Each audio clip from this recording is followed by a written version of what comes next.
नमस्कार, मैं हूं अंकुर और आप देख रहे हैं सत्य हिंदी का न्यूज बुलेटिन। एक नजर अब तक की सुर्खियों। मुंबई में मंगलवार को एक पोस्टर दिखाई दिया। पोस्टरों पर उत्तर प्रदेश के मुख्यमंत्री योगी आदित्यनाथ और उनके नारे बटेंगे तो कटेंगे लिखा हुआ है। मुंबई के पश्चिमी उपनगर में पोस्टर लगाने वाले भाजपा सदस्य विश्वबंधु राय ने कहा, विपक्ष राजनीतिक पैंतरेबाजी कर रहा है और हमने उसका जवाब दिया है। उत्तर भारत के लोग योगी और उनके नारे बनेंगे तो कटेंगे में विश्वास करते हैं और इसलिए हमने महाराष्ट्र में भी विपक्षी रणनीति का जवाब देना शुरू कर दिया है। विश्वबंधु राय भाजपा के छोटे कार्यकर्ता हैं, लेकिन उनकी बातें बड़ी बड़ी हैं। उन्होंने कहा कि हरियाणा में आपने देखा है कि कैसे लोग एक साथ खड़े हुए और भाजपा का समर्थन करते हुए प्रतिक्रिया दी। अब हम इसे महाराष्ट्र में भी लागू करने जा रहे हैं। महाराष्ट्र में चुनावी समर के बीच नेताओं के दल बदलने का सिलसिला जारी है। इस बीच बीजेपी नेता और महाराष्ट्र के पूर्व मंत्री राजकुमार बडोले ने महाराष्ट्र के उप मुख्यमंत्री अजित पवार की पार्टी का दामन थाम लिया है। विधानसभा चुनाव में उन्हें टिकट मिलना तय माना जा रहा है। अजित पवार ने सोशल मीडिया पर तस्वीर शेयर करते हुए लिखा कि पूर्व मंत्री राजकुमार बडोले एनसीपी में शामिल हुए। हमें खुशी है कि राजकुमार बडोले जैसे अनुभवी और मुखर नेता के पार्टी में शामिल होने से पार्टी की ताकत निश्चित तौर पर बढ़ी है। मैं उनका तहे दिल से स्वागत करता हूं और उन्हें भविष्य के लिए शुभकामनाएं देता हूं। 20 नवंबर को होने वाले विधानसभा चुनाव के लिए 15 अक्टूबर से महाराष्ट्र में आदर्श आचार संहिता लागू है। इस दौरान पुणे ग्रामीण पुलिस ने कार्रवाई करते हुए सोमवार को 5 करोड़ रुपए जब्त किए। खेड़ शिवपुर प्लाजा के पास एक कार से कैश जब्त की गई है। इसको लेकर शिवसेना यूबीटी नेता संजय राउत ने दावा किया है कि एकनाथ शिंदे नेतृत्व वाली शिवसेना के एक विधायक की कार से कैश जब्त की गई है। संजय राउत ने दावा किया कि महाराष्ट्र के मुख्यमंत्री एकनाथ शिंदे की पार्टी शिवसेना के विधायक की गाड़ी से 15 करोड़ रुपए जब्त की गई है। मीडिया से बातचीत के दौरान संजय राउत ने कहा कि पुणे में 2 गाड़ियों से 15 करोड़ रुपए मिले हैं। एकनाथ शिंदे जो पैसा दे रहे थे उसका पहला किस्त जा रहा था। विधायक के लोग गाड़ी में थे, लेकिन एक फोन कॉल आने के बाद ही गाड़ी को छोड़ दिया गया था। राज्य के कई विधायकों को 15-15 करोड़ दिए जा रहे हैं। इसके अलावा शरद पवार के पोते रोहित पवार ने एक वीडियो जारी किया है और कहा है कि सत्ताधारी पार्टी के उम्मीदवारों को चुनाव की पहली इंस्टॉलमेंट के तौर पर 25-25 करोड़ रुपए दिए जाने की चर्चा है। पैसों का वीडियो पोस्ट कर डॉक्टर लक्ष्मण यादव ने कहा है कि महाराष्ट्र में चुनाव होने जा रहे हैं। यह वीडियो महाराष्ट्र की राजनीति में भूचाल लाने के लिए पर्याप्त है, बशर्ते चुनाव आयोग, मीडिया व न्यायपालिका में रीढ़ बची हो। झारखंड में 2 चरणों में विधानसभा चुनाव होना है। चुनाव के लिए बीजेपी ने 66 उम्मीदवारों की लिस्ट जारी कर दी है, लेकिन इस सूची के आते ही राज्य में पार्टी कार्यकर्ताओं का असंतोष नजर आने लगा है। न्यूज एजेंसी पीटीआई की रिपोर्ट के अनुसार इसी असंतोष की वजह से बीजेपी के कई नेताओं ने हाल ही में पार्टी छोड़ दी। इनमें एक वर्तमान विधायक और 3 पूर्व विधायक शामिल हैं।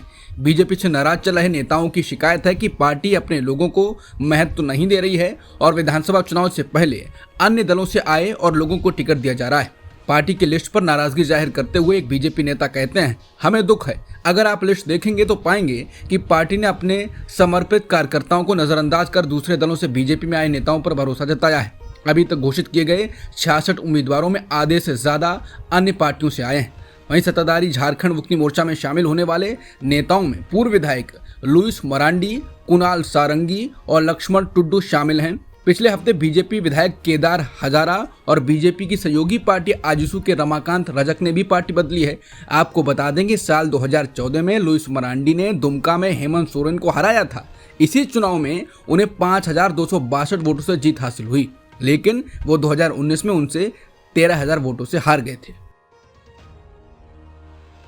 आज सुप्रीम कोर्ट ने कहा है कि असम में फर्जी मुठभेड़ों के आरोप गंभीर हैं। सुप्रीम कोर्ट ने इसके साथ ही कहा कि मानवाधिकार आयोग को सक्रिय प्रोएक्टिव एक्शन लेना चाहिए।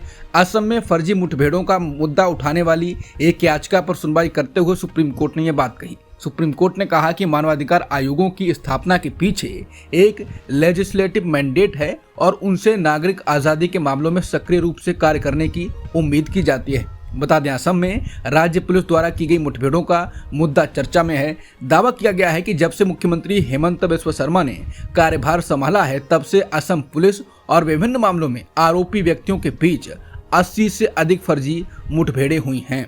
जस्टिस सूर्यकांत और जस्टिस उज्जवल भुइयां की बेंच गुवाहाटी हाईकोर्ट के आदेश के खिलाफ दायर एक विशेष अनुमति याचिका पर सुनवाई कर रही थी, जिसके तहत याचिकाकर्ता की इसी मुद्दे को उठाने वाली जनहित याचिका खारिज कर दी गई थी।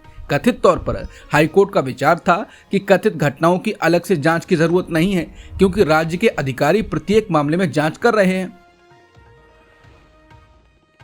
बहराइच में हुई हिंसा के बाद अब दिन प्रतिदिन नए नए खुलासे हो रहे हैं। महिषी से बीजेपी विधायक सुरेश्वर सिंह ने अपनी ही पार्टी के नेताओं पर गंभीर आरोप लगाए। विधायक सुरेश्वर सिंह ने कहा कि बीजेपी युवा मोर्चा के नगर अध्यक्ष अर्पित श्रीवास्तव समेत कई पर एफआईआर दर्ज करवाई है, जिसमें दंगा भड़काने, विधायक की गाड़ी पर हमला करने, बवाल करने, हमला करने, आग लगाने और फायरिंग करने के आरोप हैं। भारत समाचार से बातचीत के दौरान विधायक ने कहा कि अगर गाड़ी का शीशा बंद नहीं होता तो उनके बेटे की कनपट्टी पर गोली लगती, अगर चूक होती तो बड़ा हादसा होता। पुलिस सीसीटीवी फुटेज के आधार और विधायक के बयान और उनके एफआईआर के आधार पर जांच कर रही है। विधायक ने एफआईआर में जिलाधिकारी मोनिका रानी और सीएमओ को गवाह के तौर पर पेश किया है। तहरीर में डीएम और सीएमओ की घटनास्थल पर मौजूदगी का जिक्र किया गया है। बांग्लादेश में विद्रोह के बीच शेख हसीना को बांग्लादेश की प्रधानमंत्री पद से हटाए जाने और देश छोड़कर भाग जाने के लगभग 2.5 महीने बाद एक नया विवाद सामने आया। बांग्लादेश के राष्ट्रपति मोहम्मद शाहबुद्दीन ने एक बांग्लादेशी अखबार को बताया कि उन्हें वास्तव में हसीना का इस्तीफा कभी नहीं मिला, यानी उन्होंने इस्तीफा नहीं दिया है। इससे सवाल उठता है कि नोबेल पुरस्कार विजेता मोहम्मद यूनुस के नेतृत्व वाली अंतरिम सरकार के सत्ता संभालने के बावजूद क्या हसीना को अभी भी देश की लीगल प्रधानमंत्री माना जा सकता है? इसके बाद लेखक तस्लीमा नसरीन ने ट्वीट कर कहा है कि शेख हसीना ने अपने प्रधानमंत्री पद से इस्तीफा नहीं दिया और वो अभी भी जिंदा हैं, इसलिए यूनुस सरकार अवैध है। इजरायल ईरान तनाव बढ़ने के बीच भारत के पीएम मोदी और ईरान के राष्ट्रपति मसूद पेजेश्कियान के बीच ब्रिक्स शिखर सम्मेलन के मौके पर द्विपक्षीय बातचीत होने वाली है। ये इस साल जुलाई में राष्ट्रपति के पदभार संभालने के बाद से दोनों नेताओं के बीच पहली द्विपक्षीय बैठक है। बता दें, शिखर सम्मेलन में अशांत पश्चिम एशिया की स्थिति प्रमुखता से उठने की उम्मीद है और रूसी राष्ट्रपति व्लादिमीर पुतिन ने फिलिस्तीन के राष्ट्रपति मोहम्मद अब्बास को बैठक में भाग लेने के लिए आमंत्रित किया है। सुप्रीम कोर्ट में यूपी मदरसा एक्ट मामले को लेकर सुनवाई पूरी हो गई। इस मामले में सुप्रीम कोर्ट ने सभी पक्षों की दलीलें सुनने के बाद अपना फैसला सुरक्षित रखा। सुप्रीम कोर्ट तय करेगा कि यूपी मदरसा एक्ट संवैधानिक है या नहीं। यूपी के मदरसा एक्ट को रद्द करने के इलाहाबाद हाईकोर्ट के निर्णय को चुनौती देने वाले मामले में सुप्रीम कोर्ट ने फैसला सुरक्षित रखा। वक्फ बिल के ज्वाइंट पार्लियामेंट्री कमेटी की मीटिंग में एक बार फिर मंगलवार को हंगामा हुआ। इस मीटिंग के दौरान बीजेपी और टीएमसी के नेताओं के बीच तीखी झड़प हुई। बैठक के दौरान हाथापाई होने के बाद इसे कुछ देर के लिए रोक दिया गया। सूत्रों के मुताबिक टीएमसी सांसद कल्याण बनर्जी ने वहां रखी कांच की पानी की बोतल उठाकर मेज पर मारी और गलती से खुद को चोटिल कर लिया। उन्हें प्राथमिक उपचार दिया गया। बाद में उन्हें एआईएमएम चीफ असदुद्दीन ओवैसी और आप नेता संजय सिंह मीटिंग रूम में वापस ले जाते हुए देखे गए। अब उन पर एक्शन हुआ है, वो अगली जेपीसी की मीटिंग में हिस्सा नहीं ले पाएंगे। बता दें, अगस्त महीने में सरकार द्वारा लोकसभा में पेश किए गए वक्फ विधेयक की संयुक्त संसदीय समिति जांच कर रही है। इस समिति की अध्यक्षता भारतीय जनता पार्टी के जगदम्बिका पाल कर रहे हैं। घटना के समय समिति जजों और वकीलों के एक ग्रुप की राय सुन रही थी। इस बीच कल्याण बनर्जी उठकर बोलने लगे। उनके बोलने पर बीजेपी नेता अभिजीत गंगोपाध्याय ने कड़ी आपत्ति जताई। वक्फ संशोधन विधेयक को लेकर बनी संयुक्त संसदीय समिति की बैठक में टीएमसी के सांसद कल्याण बनर्जी की बीजेपी के सांसद अभिजीत गंगोपाध्याय के साथ बहस हो गई। बाद में बनर्जी चोटिल हो गए। अब इस मामले पर जेपीसी के अध्यक्ष और बीजेपी सांसद जगदम्बिका पाल ने प्रतिक्रिया दी। उन्होंने एनआई से कहा कि घटना को लेकर हमने लोकसभा स्पीकर ओम बिरला को अवगत करा दिया है। इतनी बड़ी घटना थी कि हमें पहली बार मीटिंग को स्थगित करना पड़ा। पूरी बोतल टूट गई। जगदम्बिका पाल से सवाल किया गया कि कल्याण बनर्जी ने कहा कि आपका रवैया पक्षपात वाला है। इसके जवाब में उन्होंने कहा कि मेरा रवैया पक्षपात वाला है तो क्या उन्होंने मेरे खिलाफ स्पीकर को लिखकर दिया है? भारत के लिए ओलंपिक में मेडल जीतने वाली साक्षी मलिक बीते साल जंतर मंतर पर धरने पर बैठी थी। उनके साथ विनेश फोगाट और बजरंग पूनिया भी धरने का हिस्सा थे। धरने के दौरान ब्रजभूषण सिंह पर महिला पहलवानों के साथ यौन शोषण का आरोप लगाया गया था। साक्षी मलिक कई बार यौन शोषण की बात करते हुए भावुक हुई थी। उस समय सभी को लगा कि वो जिन रेसलर्स की बात कर रही हैं उनके बारे में सोचकर भावुक हो रही हैं। हालांकि साक्षी मलिक की किताब की माने तो वो अपने साथ बीती बातों को याद करके भावुक हो रही थी। साक्षी मलिक की जीवनी विटनेस जोनाथन सिल्वराज ने लिखी है। इस किताब में साक्षी मलिक अपने जीवन से जुड़े कई बड़े खुलासे कर रही हैं। इसी किताब में साक्षी ने बताया कि साल 2012 में ब्रजभूषण ने उनके साथ यौन शोषण करने की कोशिश की थी। इस घटना से बाहर आने में उन्हें 4 साल लग गए।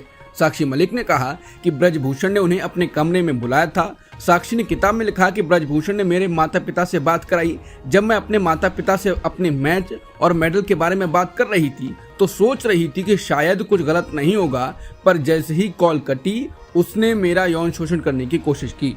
मैं उसके बिस्तर पर बैठी थी, मैंने उसे धक्का दिया और रोने लगी। साक्षी मलिक के हवाले से किताब में आगे लिखा गया है, वो पीछे हो गया। उसे समझ आ गया था कि मैं वो नहीं करने वाली हूँ जो वो चाहता है। वो कहने लगा कि उसने पापा जैसे मुझे बाहों में लिया, लेकिन मैं जानती थी वो ऐसा नहीं था। मैं वहां से भागकर अपने कमरे में आई और रोने लगी। रेसलर साक्षी मलिक ने रेसलर्स प्रोटेस्ट को लेकर बबीता फोगाट पर आरोप लगाया। साक्षी मलिक ने बबीता फोगाट पर खिलाड़ियों के प्रोटेस्ट के लिए उकसाने की बात कही।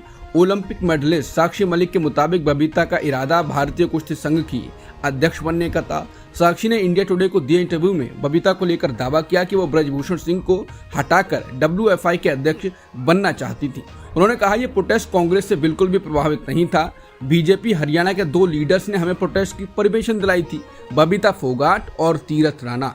बबीता ने हमें अप्रोच किया था। बबीता के मन में लालच था कि वो ब्रजभूषण की जगह WFI की प्रेसिडेंट बने। बबीता ने कई पहलवानों के साथ एक मीटिंग रखी थी। उन्होंने सारे रेसलर्स को बुलाया था। साक्षी ने आगे कहा कि लेकिन ये आंदोलन पूरी तरह बबीता के कहने पर नहीं था। हमें भी फेडरेशन के अंदर यौन उत्पीड़न और छेड़छाड़ की जानकारी थी। हमें भी वही लगता था कि अगर फेडरेशन की चीफ एक महिला खिलाड़ी होगी तो इससे काफी बदलाव आएगा। हमें लगा कि वो एक अच्छी खिलाड़ी रही है तो वो हमारे संघर्ष को समझेगी, लेकिन हमें नहीं पता था कि वो इस तरह हमारे साथ खेल कर जाएंगी। हमें तो लगा था कि वो हमारे साथ प्रोटेस्ट में बैठेंगी और एक रेसलर के तौर पर आवाज उठाएंगी। हरियाणा विधानसभा चुनाव का फॉर्मूला बीजेपी अब यूपी उपचुनाव में अपनाने की तैयारी कर रही है। लोकसभा चुनाव के खराब प्रदर्शन के बाद उत्तर प्रदेश में बीजेपी के लिए जीतना एक चुनौती की तरह है। ऐसे में आरएसएस की ओर से बीजेपी को इस चुनाव के लिए पूरी मदद मिलने की संभावना है।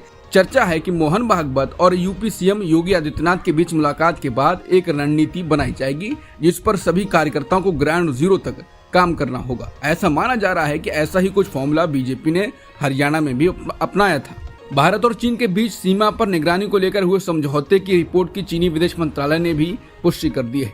चीन के विदेश मंत्रालय के प्रवक्ता लिन जियान ने इस मामले में प्रगति की पुष्टि करते हुए कहा कि सीमा से जुड़े मुद्दों पर चीन और भारत की कूटनीति और सैन्य स्तर पर करीबी बातचीत जारी है। चीनी विदेश मंत्रालय के प्रवक्ता के मुताबिक दोनों पक्ष जरूरी मुद्दों पर समाधान तक पहुंच गए हैं, जिसे चीन सकारात्मक तरीके से देखता है। चीन के सरकारी अखबार ग्लोबल टाइम्स के मुताबिक चीनी विदेश मंत्रालय के प्रवक्ता ने कहा है कि इस समाधान को प्रभावी तौर पर लागू करने के लिए चीन अगले चरण में भारत के साथ मिलकर काम करेगा। उनसे ये सवाल भी किया गया कि क्या रूस में चीनी राष्ट्रपति शी जिनपिंग और भारत के पीएम मोदी के बीच मुलाकात हो सकती है, तो उन्होंने कहा कि अगर ऐसा कुछ हुआ तो इसकी जानकारी साझा की जाएगी। इससे पहले सोमवार को भारतीय विदेश मंत्रालय ने कहा कि वास्तविक नियंत्रण रेखा यानी LAC पर सैनिकों की पेट्रोलिंग को लेकर पीएम मोदी सोल में ब्रिक्स शिखर सम्मेलन में भाग लेने मंगलवार को रूस के कजान पहुंचे हैं। इस बीच रूसी राष्ट्रपति व्लादिमीर पुतिन से मुलाकात के दौरान प्रधानमंत्री मोदी ने कहा कि पिछले 3 महीनों में रूस की मेरी 2 यात्राएं हमारे घनिष्ठ समन्वय और गहरी मित्रता को दिखाती हैं। जुलाई में मॉस्को में हमारे वार्षिक शिखर सम्मेलन ने हर क्षेत्र में हमारे सहयोग को मजबूत किया है। 15 वर्षों में ब्रिक्स ने अपनी विशेष पहचान बनाई है और अब दुनिया के कई देश इससे जुड़ना चाहते हैं। मैं कल ब्रिक्स शिखर सम्मेलन में भाग लेने के लिए उत्सुक हूँ। रूस और यूक्रेन के बीच चल रहे संघर्ष के विषय पर मैं लगातार आपके संपर्क में रहा हूँ। जैसा कि मैंने पहले कहा कि हमारा मानना है कि समस्याओं का समाधान शांतिपूर्ण तरीके से होना चाहिए। हम शांति और स्थिरता की शीघ्र स्थापना का पूरा समर्थन करते हैं।